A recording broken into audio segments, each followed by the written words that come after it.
Marcus Webb had reached that special level of exhaustion where even breathing felt like too much effort.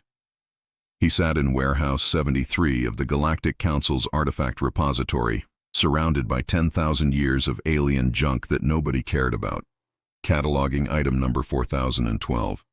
A rock. It was literally just a rock. "Hey, Marcus," Pip chirped from across the aisle, his forearms juggling data pads like some kind of anxious circus act. The Quilnari's feathers were doing that nervous puffing thing again. "Maybe we should take a break.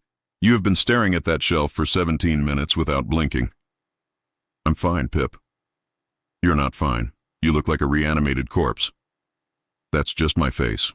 Marcus had been working for the Galactic Council for 3 years, ever since humanity joined the galactic community, and everyone realized that humans were basically the universe's most overqualified interns. Need someone to sort through ancient garbage? Call a human.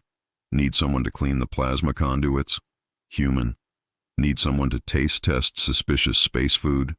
Definitely human.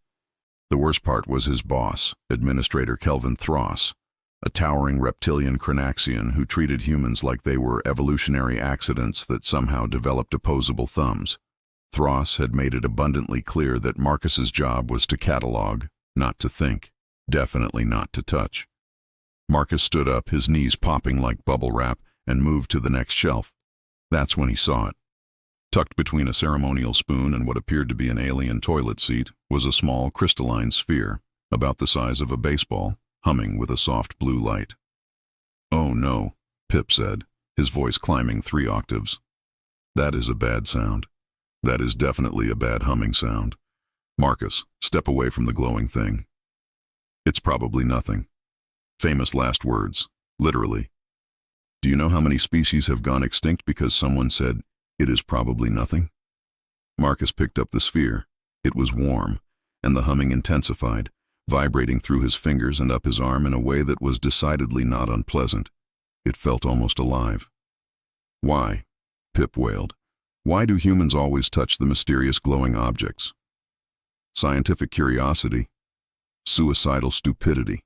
The sphere pulsed once, twice, and then exploded in a cascade of light that sent Marcus flying backward into a shelf of definitely just rocks. Pain shot through every nerve ending in his body, like someone had replaced his blood with lightning and his bones with fire. He heard Pip screaming something about medical assistance and insurance claims. When the light faded and Marcus's vision cleared, he was still alive, which was unexpected. The sphere had vanished, or more accurately, it had merged with his left hand, now glowing with faint blue circuitry that traced up his forearm like a very aggressive tattoo. "Oh, you have gone and done it now," Pip moaned. "Thross is going to kill you, then he is going to fire you, then he is going to kill you again." A voice suddenly echoed in Marcus's head, crisp and British and thoroughly unimpressed. "Well, this is disappointing. After 10,000 years of waiting, I get bonded to a human who catalogs rocks for a living. Marvelous." Marcus looked around frantically. "Who said that?" "I did, you absolute muppet. The artifact you just decided to manhandle. The name is Gerald, and congratulations. We are now stuck together for the rest of your tragically short life." Marcus stared at his glowing hand. "I'm talking to a rock. I am a Class 7 Predecessor consciousness matrix, not a rock. Though given your job description, I suppose you wouldn't know the difference." This was, without question, the worst day of Marcus Webb's life, and it was about to get so much worse. The medical bay was less one sterile healing environment, and more institutional nightmare decorated by someone who had never seen a calming color. Marcus sat on an examination table while 3 different species of doctors waved scanners at his glowing arm and argued in 7 different languages. "This is unprecedented," Dr. Holmack, a gelatinous Blorian, burbled through his translation device. "The artifact has completely integrated with his cellular structure. Removal would be fatal." "Good." Administrator Thross loomed in the doorway, his scales gleaming under the harsh lights. His vertical pupils were narrowed to slits, which Marcus had learned meant he was absolutely furious. "Then we will remove it and solve 2 problems at once." "That seems harsh," Marcus said. "You touched a Class 7 artifact without authorization, Webb. Do you understand what you have done?" That device is worth more than your entire species' GDP. It belongs to the Council. Gerald's voice hummed in Marcus's mind. Actually, according to predecessor law, I belong to whoever successfully bonds with me, which is unfortunately this idiot. Did you just call me an idiot? I am speaking in your head, Marcus. Try to keep up. Thross's tail lashed behind him. Who are you talking to? The artifact. Its name is Gerald, and it's kind of a jerk. The room fell silent. Even the medical equipment seemed to pause. The artifact is sentient? Dr. Holmack's gelatinous form quivered with excitement. This changes everything. We must study this immediately. Nobody is studying anything, Gerald announced, and suddenly Marcus's arm flared with light. Information flooded his vision, scrolling text and holographic displays that only he could see. Oh, this is delightful. Your council has been very naughty, haven't they? What are you talking about? Marcus asked. I have access to all predecessor records, including a rather comprehensive list of archaeological sites that your Galactic Council has been hiding from the general population. 37 sites, to be exact, each containing technology that could revolutionize energy production, medicine, and transportation for the poorer species in the galaxy. Marcus's stomach dropped. They've been hiding technological advancement. Can't have the lower species getting uppity with advanced technology, can we? Much easier to maintain power when you control access to the good stuff. Very Roman Empire of them. I almost respect it. Thross stepped forward and his voice dropped to a dangerous hiss. Whatever that artifact is telling you is classified information. Classified, Gerald scoffed. That's rich. You've been sitting on the cure for Valian plague for 15 years because treating it is more profitable than curing it. Marcus felt sick. The Valian plague had killed billions. His friend from university had been Valian. You are in violation of 17 Council regulations, Thross said. Security. 6 armed guards burst into the medical bay, their weapons charged and pointed at Marcus. Pip, who had been hiding behind a medical cart, let out a small whimper. This is a massive overreaction, Marcus said, raising his hands. I am confiscating that artifact, Thross declared. And you are under arrest for unauthorized interaction with predecessor technology, theft of council property, and conspiracy to distribute classified information. I didn't conspire anything. I just picked up a rock. Your rock, Gerald said cheerfully. And I think we should tell everyone about those hidden sites. Transparency is important in government, don't you think? Gerald, no. Gerald, yes.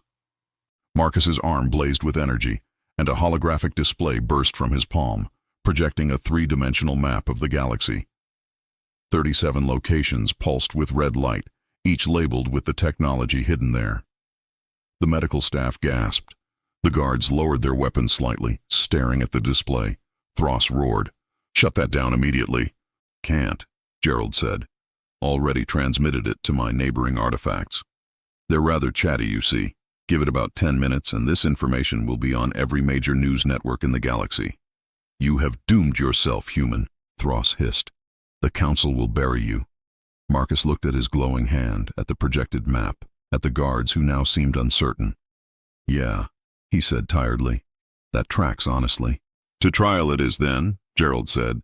Do try not to die. I've grown somewhat attached to having a host. That's the nicest thing you've said to me. Don't get used to it. The High Court of the Galactic Council looked exactly like Marcus imagined alien bureaucracy would look. Imposing, unnecessarily large, and designed to make anyone standing in it feel insignificant. The chamber was a massive dome with seating for thousands of representatives from hundreds of species. At the center was a circular platform where Marcus stood, surrounded by a shimmering force field, like the universe's worst fishbowl.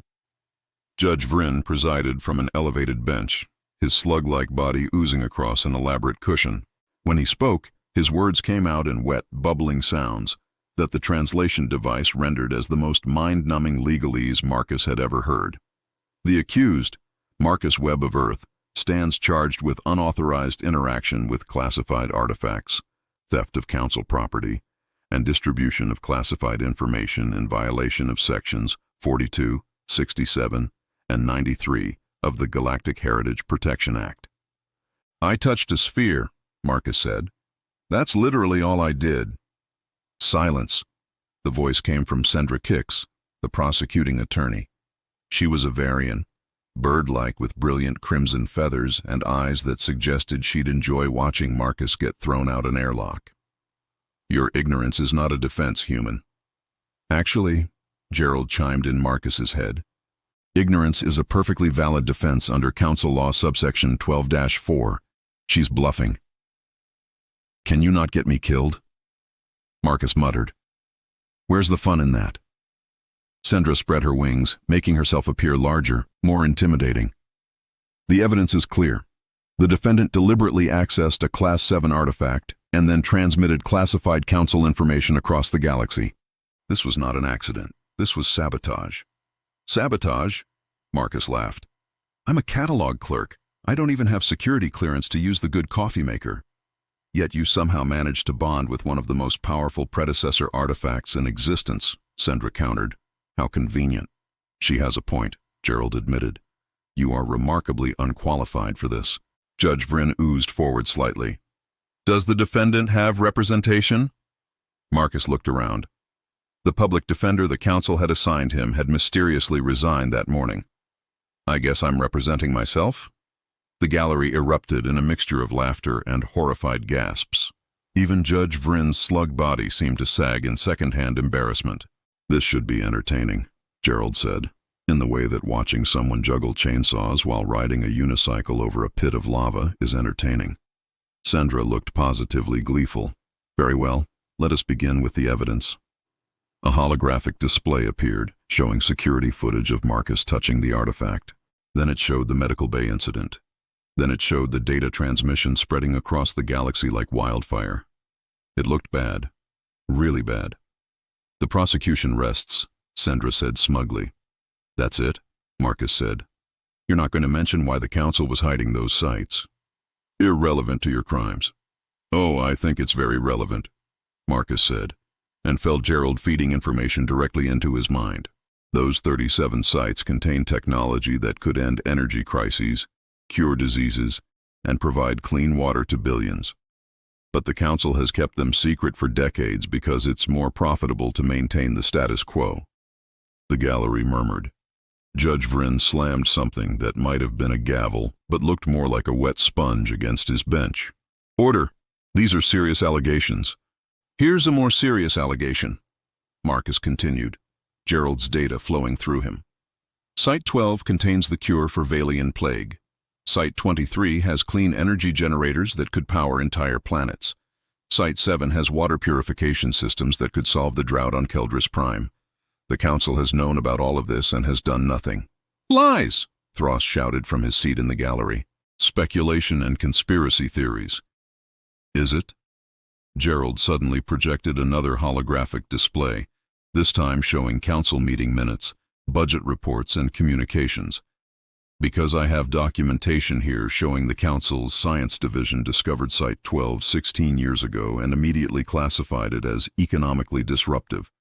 The chamber exploded into chaos. Representatives were shouting in dozens of languages. Judge Vryn was desperately trying to restore order. Sendra's feathers ruffled. This is a trial about artifact theft, not council policy. Actually, a small voice said from the gallery, I think we should hear this. Marcus turned. Pip stood there, all forearms trembling but his voice steady. I work in the archives. I have seen the classified reports. What Marcus is saying is true. Pip, sit down, Thros roared. No. Pip's feathers were fully puffed now, making him look twice his normal size. I am tired of being silent. The council has been lying to us. The chamber erupted again. Marcus stared at his friend, stunned. Well, Gerald said, this just got interesting. The trial had officially gone off the rails. Representatives were arguing with each other, demanding investigations, calling for transparency. Judge Vryn had given up on his gavel sponge and was just lying there, looking defeated. Thros stormed down from the gallery, his massive form casting a shadow over Marcus's platform. You have no idea what you've done, human. The council maintains order in this galaxy. Without that order, there is chaos. Order built on lies. Marcus shot back. You've been hoarding technology that could help billions of people because it threatened your power. Idealistic nonsense, Thros hissed. You think the galaxy is ready for unlimited advanced technology? Species would wage wars over it. Economies would collapse. The Council protects people from themselves by letting them die of preventable diseases. Pip's voice rang out. He had pushed his way to the front of the gallery, his forearms clutching data pads. I have the mortality statistics for Valian plague right here. 4.7 billion deaths over 15 years. All preventable if the Council had shared the cure from Site 12. Sandra tried to intercede. This is outside the scope of this trial. The defendant's crimes are not negated by unsubstantiated claims about Council policy. Unsubstantiated? Gerald's voice echoed through the chamber's speakers now, no longer confined to Marcus's head. The artifact had hijacked the audio system. How about we substantiate them right now? The holographic displays multiplied, filling the air around the chamber. Financial records showing Council members profiting from pharmaceutical companies. Communications discussing the deliberate suppression of archaeological findings. Meeting minutes where representatives voted to keep life-saving technology classified. That's enough, Judge Vryn finally roared, his slug body quivering with rage. You are hacking Council systems. This is illegal. So is letting billions die for profit, Gerald replied cheerfully. I'd argue my crimes are significantly less offensive. Thros pointed at the guards stationed around the chamber. Arrest the human, now. Lethal force is authorized. The guards hesitated. They were looking at the holographic displays, reading the evidence. One of them, a Cranaxian like Thros, lowered his weapon. Sir, is this true? Did the Council really hide the plague cure? That is classified information, soldier. Do your duty. The guard didn't move. Neither did the others. Oh dear, Gerald said. Looks like you're losing control, Administrator. How embarrassing. Thros roared and lunged at Marcus himself, claws extended. The force field around the platform flickered but held, barely. He's overriding the safety protocols, Gerald warned. This is about to get messy. The force field shattered. Thros was fast, faster than something his size had any right to be. His claws raked across Marcus's chest, tearing through fabric and flesh. Marcus stumbled backward, pain exploding through his torso. Right, Gerald said, and Marcus's arm erupted with blue light. I suppose I should mention that predecessor artifacts come with defense systems. Brace yourself. This is going to feel weird. Energy surged through Marcus's body. The pain in his chest faded as the artifact's nanites sealed the wounds. His perception sharpened, and time seemed to slow. He could see Thros winding up for another attack, could calculate the trajectory, could see 17 different ways to counter it. Marcus dodged, his body moving with a speed and precision that definitely wasn't his own. His glowing hand shot out, and energy pulsed from it, creating a barrier that sent Thros flying backward into the gallery seating. The chamber fell silent. Did I just do that? Marcus asked. We did that, Gerald corrected. I'm piloting about 60% of your motor functions right now. You're welcome. Thros struggled to his feet, scales cracked and smoking. You see? He shouted to the chamber. The artifact makes him dangerous. He must be neutralized. But the representatives weren't looking at Marcus with fear. They were looking at Thros with disgust. I think, Judge Vryn said slowly, his wet voice carrying unexpected steel. We need to discuss exactly what the Council has been hiding from us. Finally, Gerald said. Someone with sense. Marcus swayed, the adrenaline fading. Gerald, what just happened? You started a revolution, Marcus. Try to keep up. The chamber had transformed from a courtroom into something closer to a war room. Representatives were huddled in groups, arguing, analyzing the data Gerald had released. Pip had somehow become the unofficial spokesman for Team Marcus, distributing data pads and fielding questions with surprising confidence. Marcus sat on the platform, exhausted, his chest still tingling where the nanites had healed his wounds. Gerald had released control of his motor functions, which meant he could feel every bruise and pulled muscle from their brief fight with Thros. Explain something to me, Marcus said quietly. Why me? You're a 10,000-year-old super-advanced AI. Why did you bond with a catalog clerk who touches things he shouldn't? Gerald was silent for a moment. Do you know what my primary function is, Marcus? Causing problems? Close. I was designed by the predecessors to find worthy inheritors for their knowledge. The artifacts scattered across the galaxy were not just technology, were tests. Tests for what? Character. The predecessors had all the power and knowledge in the universe, but they understood something important. Power without wisdom is destructive. So they created us to judge potential inheritors. Marcus laughed bitterly. And I passed? Have you met me? I'm not wise. I'm barely competent. The test isn't about competence, you muppet. It's about integrity. Do you know how many people have tried to activate me over the centuries? Thousands. Politicians seeking power, scientists seeking glory, warriors seeking weapons. All of them failed because they wanted to use predecessor technology for selfish purposes. And I wanted what exactly? Nothing. You picked me up because you were curious. You didn't see an opportunity or a weapon. You saw an interesting glowing sphere and thought, oh, that's neat. No agenda, no ulterior motive, just honest, stupid human curiosity. That's the dumbest qualification I've ever heard. And yet, when you learned about the Council's corruption, what did you do? Did you try to leverage me for personal gain? No, you got angry on behalf of people you've never met. You were willing to throw away your safety, your career, your life because you thought it was right. That's why you passed, Marcus. You're too stubborn and too moralistic to be properly corrupted. Marcus stared at his glowing hand. So what happens now? Now?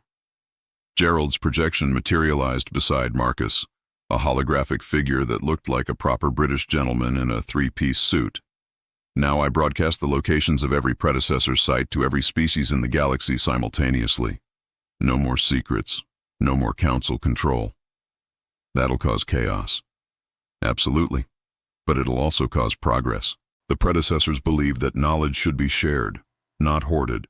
Time to honor that belief. Before Marcus could respond, Gerald's form flickered and suddenly every screen in the chamber, every holographic display, every personal device across the entire galactic network lit up with the same image. A star map showing all 37 hidden predecessor sites. Attention, citizens of the Galactic Council, Gerald's voice boomed across billions of worlds. Your government has been lying to you. The following locations contain predecessor technology that could revolutionize your lives. The cures for diseases, solutions to energy crises, tools for peace and prosperity. This information has been hidden from you for decades. Consider this your wake-up call. The chamber exploded into pandemonium. Representatives were screaming into communication devices, trying to contact their homeworlds. Some looked furious, some looked terrified, some looked relieved. Thross stood in the wreckage of the gallery seating, his scales dull, his eyes hollow. You've destroyed everything, he said quietly. No, Marcus replied. You destroyed it when you decided your power was more important than people's lives. I just made sure everyone knew about it. Judge Vryn slithered forward, his slug body leaving a glistening trail. Marcus Webb, the charges against you are dismissed. Administrator Thross, you are hereby stripped of your position pending a full investigation into council corruption. This court is adjourned. The force field around Marcus's platform disappeared. Pip rushed forward, all four arms wrapping around Marcus in an enthusiastic hug. You did it. You actually did it. I nearly died like 6 times. But you didn't. That's the important part. Gerald's projection smiled. Well, Marcus, how does it feel to be the most hated human in council space? About how I expected, honestly. Good. Because there are 36 more artifacts like me scattered across the galaxy, all equally sarcastic, and they'd all like to meet you. Marcus groaned. I hate my life. That's the spirit. 3 months later, Marcus stood in his new office, which was technically a converted supply closet with a window, staring at his official title on the door, Predecessor Legacy Coordinator. It sounds impressive, Gerald noted, right up until you realize it pays the same as your catalog clerk position, and yet somehow involves twice as much paperwork, Marcus muttered, reviewing the latest requisition forms. Every species in the galaxy wanted access to the predecessor sites now, and it was Marcus's job to coordinate expeditions, verify researchers, and make sure nobody accidentally activated a doomsday device. Pip entered carrying 4 steaming mugs of coffee in his 4 hands. Morning meeting in 5 minutes. We have 17 new expedition requests, 3 formal complaints from former council administrators, and 1 marriage proposal from a Blorian scientist who is very excited about your work. Please tell me you declined the marriage proposal. I told her you were already bonded to Gerald. I'm not bonded to Gerald. He's bonded to me. There's a difference. Is there, though? Gerald asked innocently. The door burst open, and Administrator Thross entered. Except he wasn't administrator anymore. His official title now was Assistant Vice Deputy of Paperwork Reconciliation, a position that sounded important but essentially meant he stamped forms all day in a basement office. Webb, Thross said, his voice lacking its former authority. I need your signature on these equipment transfer forms. Marcus took the datapad, scanned it, and signed. How's the new job treating you? I've been demoted from running the Galactic Council to processing requisitions for toilet paper. How do you think it's treating me? Could be worse. You could be in prison. Thross grunted. He'd cut a deal with the new council leadership, full cooperation with the corruption investigation in exchange for keeping his freedom. It was more mercy than he deserved, but Marcus had argued for it. Revenge wasn't the point. Reform was. After Thross left, looking thoroughly defeated, Pip settled into his chair. He'd gotten a promotion, too, Assistant Predecessor Legacy Coordinator.